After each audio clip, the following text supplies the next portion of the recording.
Everyone, আসসালামু আলাইকুম। Welcome back to my channel and Facebook page be with Alia. আর আমি মুর্শেদা আলিয়া আছি আপনাদের সাথে পূর্ণভূমি সিলেট থেকে। আশা করছি আপনারা সবাই ভালো আছেন, সুস্থ আছেন এবং নিরাপদে আছেন। আমরাও আল্লাহর রহমতে ভালো আছি। আর আজকে নতুন আরেকটা ভিডিও নিয়ে চলে আসলাম। আশা করছি আপনাদের কাছে ভালো লাগবে। তো সকালবেলা আমি একটা মোহিতো বানিয়েছিলাম। এটা আমি জাস্ট সোডা বা যে কোনো হোয়াইট কালারের যে কোল্ড ড্রিঙ্কসগুলো থাকে সেটা দিয়ে বানানো যায়। তো আমি এখানে কোল্ড ড্রিঙ্কস যে সাদাটা থাকে সেটা দিয়েছি, আর সাথে পুদিনা পাতা দিয়েছি, অল্প একটু লবণ দিয়েছি, আর লেবু রস আর লেবুগুলো টুকরো করে দিয়েছি, আর একটু ফুড কালার দিয়েছিলাম।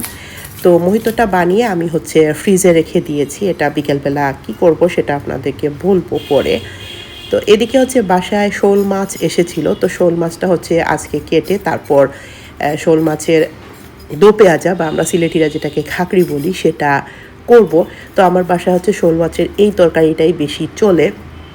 তো এই দো পেঁয়াজা বা খাকড়িটা আমি আরেকদিন বেশ কিছুদিন আগে শেয়ার করেছিলাম আপনাদের সাথে। তো সেখানে এক আপু কমেন্ট করেছিলেন যে শোল মাছের খাকড়িটা তো অনেক ইজিভাবে বানালেন, ঠিক আছে, বাট শোল মাছটা কীভাবে কেটেছেন সেটা তো আর দেখালেন না। নিশ্চয়ই আপনার বাসায় যে হেল্পিং হ্যান্ড আছে তাকে দিয়ে কাটিয়ে নিয়েছেন আর ঝটপট রান্না করে দেখিয়ে দিয়েছেন আর কি। তো ব্যাপারটা আমি মাথায় রেখেছিলাম। তো পরে আমি ভেবেছিলাম যে নেক্সট টাইম যখন আমি শোল মাছ কাটবো বা দো পেঁয়াজাটা করবো তখন অবশ্যই আমি এটা কেটে নেওয়াটা আপনাদের সাথে শেয়ার করব। তো অনেকে শোল মাছটা কাটতে পারে না, বিশেষ করে আমার বাসায় যে হেল্পিং হ্যান্ড আছে ওরা কিন্তু শোল মাছ কীভাবে কাটতে হয় ঠিক জানে না। দেখা যায় যে এমনিতেই পিস পিস করে দিয়ে দেয়, জাস্ট এর ইয়েটা ফেলে দিয়ে, মানে আঁশটা ফেলে দিয়ে আর কি। তো আমি যেটা করি সেটা প্রথমে আঁশ ফেলেছি, এখন আমি শোল মাছের দেখতেই পাচ্ছেন আপনারা পিঠের দিকের আর পেটের দিকের কিছু অংশ এভাবে লম্বা করে কেটে নেব। তাহলে এর যে ছালটা আছে সেটা ছাড়াতে মানে ইজি হবে। তো শোল মাছের এটাই আসল, যে ছালটা ছাড়িয়ে নিতে হবে। সেটা আরও একটা মাছের আছে, সেটাকে ইংরেজিতে সম্ভবত ইল মাছ বলে, আর আমরা সিলেটিরা বাইম মাছ বলে থাকি। তো জানি না এটাকে আপনারা কী নামে ডাকেন আর কি। ওই মাছটাও এভাবে মানে ওটার আঁশ থাকে না, তবে ছালটা ছাড়িয়ে নিতে হয়। সেটা বেশ টাফ হয়, তবে আমার কাছে ভালোই লাগে। অনেক সহজে পেট আর পিঠের দিকটা কেটে নিলে তারপর কিন্তু ছালটা ছাড়িয়ে নেওয়া অনেক সহজ হয়। তো দেখতে পাচ্ছেন আমি কিভাবে পেটের দিকটা আর পিঠের দিকটা এভাবে কাটার যে সাইডটা থাকে সেটা কেটে নিয়েছি। এখন আমি আমার যে বটি আছে সেটা একটু পরিষ্কার করে নিচ্ছি, আর এবার দেখুন কিভাবে আমি এর ছালটা ছিলে নিচ্ছি। তো এ ধরনের মাছ আমি সাধারণত নিজেই কাটাকুটি করে থাকি, বড় মাছগুলো বিশেষ করে। তবে ছোট মাছ যেগুলো অনেকগুলো আসে, যেমন মলা মাছ, তারপর ট্যাংরা মাছ, এগুলো তো আসলে বসে অনেকক্ষণ ধরে কাটাকুটি করা লাগে, এগুলো অনেকগুলো থাকে। তো ওগুলো আমি আমার হেল্পিং হ্যান্ডের দিয়ে কাটাই। আর বড় মাছগুলো, এ ধরনের সাইজের যে বড় মাছগুলো সেগুলো আমি নিজেই কাটাকুটি করি আর কি। আর খুব বড় মাছ যেগুলা বাজার থেকে আনা হয় সেগুলো তো দেখা যায় ওখানে যেখান থেকে কেনা হয় ওরাই কেটে পিস পিস করে দেয়। তবে শোল মাছ কিন্তু ওরা পিস পিস করবে কিভাবে, একদম ছাল সহ করে দেবে। একবার এরকম হয়েছিল, আমার হাজব্যান্ড অনেক বড় একটা শোল মাছ এনেছিলেন, তো উনি ভেবেছিলেন যে আমি কিভাবে কাটবো। তো কেটে নিয়ে আসছেন আর ওরা এরকম ছাল সহ পিস পিস করে কেটে দিয়েছে। তখন ওটা কাটতে, ছালগুলো ছাড়াতে অনেক কষ্ট হয়েছিল। তো দেখতেই পাচ্ছেন আমি খুবই ইজি ওয়েতে খুব তাড়াতাড়ি ছালটা ছাড়িয়ে নিয়েছি। এটা কিন্তু খুব মজা লাগে আমার করতে। তো এটা শিখিয়েছেন অবশ্যই আমার শাশুড়ি মা, কারণ আমি তো আমার বাড়িতে যখন ছিলাম তখন রান্নাবাড়া করতামই না। বেশ ছোটোবেলায় আমার বিয়ে হয়ে গিয়েছিল, পড়ালেখার মধ্যেই ছিলাম। তো যাই হোক, এখন আমি মাছটার এরকম যে পিঠের অংশটা দেখতে পাচ্ছেন আপনারা আলাদা করে নিয়েছি। এখন এটাতে কিন্তু কোনো কাটা নাই। তো এখন এটাকে ছোট ছোট পিস পিস করে নেব, মানে খাকড়ি বা দু পেঁয়াজার জন্য যে সাইজের মাছটা লাগবে সেই সাইজটাই এখন করে নেব। তো আজকে আমার গলার সমস্যা, মানে কাশি ছিল, গলাটা একটু মানে কীরকম হয়ে গিয়েছে, শুনতে নিশ্চয়ই অনেক মানে খারাপ লাগছে। তো সেই জন্য আমি সরি আছি। আর এদিকে দেখুন আমার বিড়ালটা কিন্তু আমার আশেপাশে বসে আছে, মাছ কোটা দেখছিল আর মারামারি করছিল, একটার সাথে কিউমিউ করছিল। তো একটু পর ওদেরকে মানে ঠান্ডা করতে হচ্ছে আর কি আমাকে। তো যাই হোক, এখন আমি হচ্ছে মাছটা টুকরো টুকরো করে কেটে নিয়েছি দু পেঁয়াজের জন্য। আর এখন যে মাছের ছালটা ছিল সেটাও আমি টুকরো করে নিচ্ছি। মাছটা যখন দু পেঁয়াজা করব সেটার সাথে এটা দিতে বেশ মানে খেতে ভালো লাগবে। তো এখন হলুদ, লবণ আর মরিচ দিয়ে মেখে এই ছোটো ছোটো টুকরো করা মাছগুলো আমি হচ্ছে একটু ফ্রাই করে নিচ্ছি। আর এদিকে বড় যে পিসগুলো যেগুলোতে কাটা থাকে মাথা, সেগুলো হচ্ছে আমি আলু দিয়ে তারপর রান্না করব। তো এখানে আলুর তরকারিটা মোটামুটি হয়ে গিয়েছে, লাস্টের দিকে আমি মাছগুলো দিয়ে দেবো। আর এখানে হচ্ছে ছোটো সাইজ করে আবার আলু কেটে নিয়েছি দু পেঁয়াজার জন্য। আলুগুলোকে আবার হলুদ আর লবণ দিয়ে মেখে নিয়েছি, তারপর হচ্ছে তেলের মধ্যে মানে যে তেলে মাছটা ফ্রাই করেছিলাম সেই তেলে ফ্রাই করে নেব।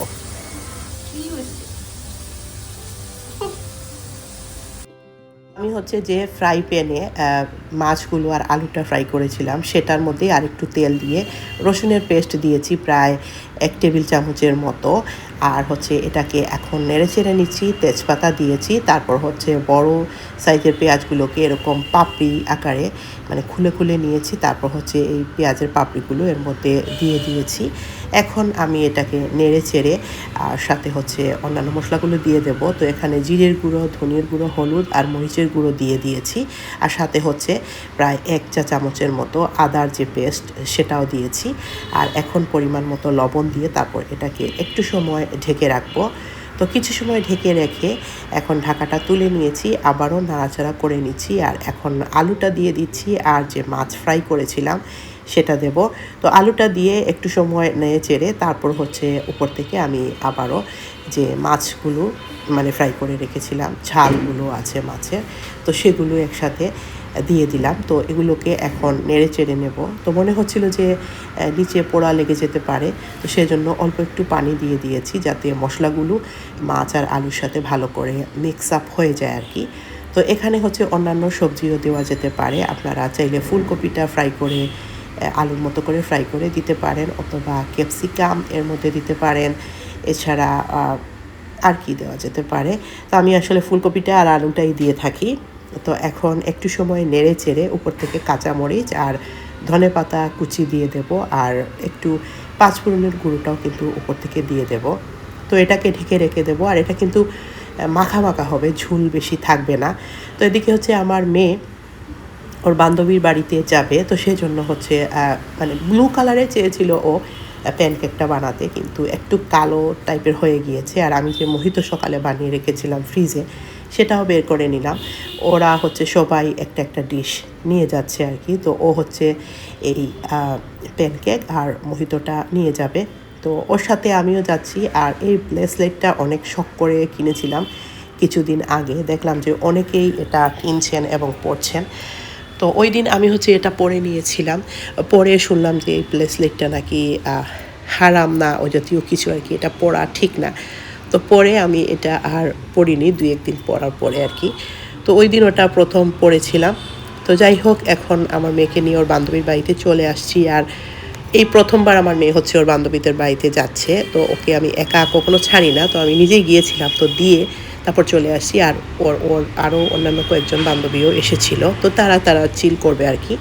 তো ওর বান্ধবীর ব্যাকইয়ার্ডে অনেক সুন্দর সুন্দর পাখি ছিল আর অনেক সুন্দর সুন্দর গাছ ছিল। ওর আম্মু আমার মতোই গাছ প্রেমিক, পশু পাখি প্রেমিক, তো ওদের অনেকগুলো পাখি আছে। বিড়াল নাই, কারণ পাখি যেহেতু আছে সেজন্য বিড়াল আর ওনারা রাখেন নাই।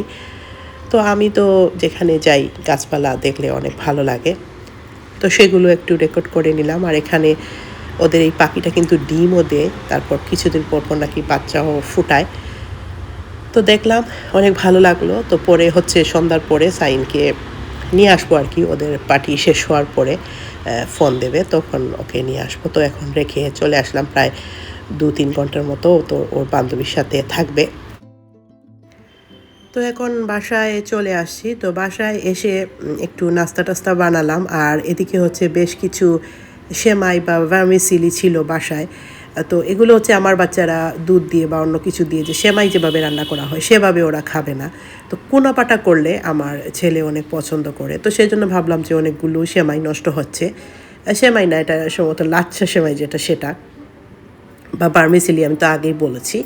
তো ওটাকে আমি যেভাবে করি আর কি সেটা আবারও আপনাদের সাথে শেয়ার করছি। অনেকেই হচ্ছে বলেছেন আপনি কিভাবে ইজি ওয়েতে যে কোনাপাটা বানান সেটা আরেকটু শেয়ার করবেন, তো সেটাই শেয়ার করছি।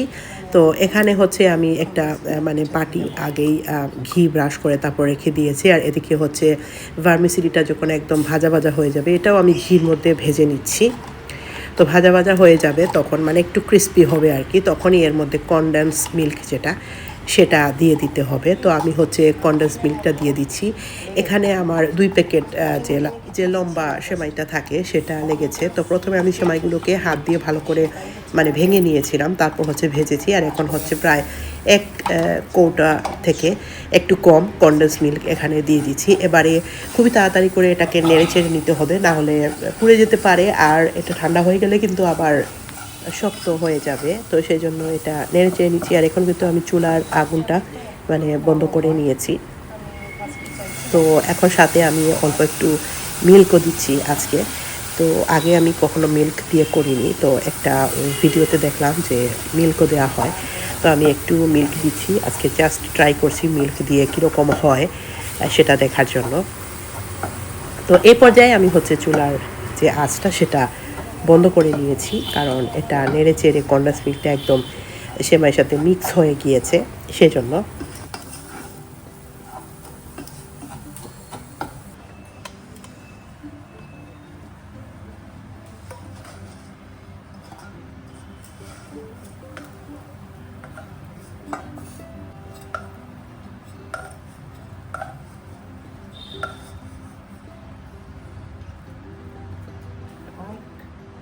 গরম বাটিতে নিয়েও কিন্তু এটা মানে করা যায়, বাট আমি আজকে একটু এভাবে করতে চাইছি।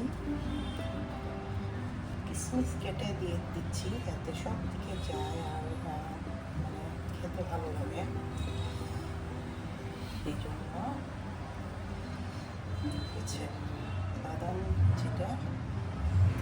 তো আমি যে বাটিতে ঘি ব্রাশ করেছিলাম সেখানে কোনাপাটা ঢেলে নিয়েছি, তারপর এখানে কিশমিশ আর বাদাম কেটে তারপর দিয়ে দিচ্ছি। তারপর হচ্ছে এটা একটু ঠান্ডা হলে তারপর কেটে মানে 4 কুনো করে কেটে আমি এটা হচ্ছে সার্ভ করব।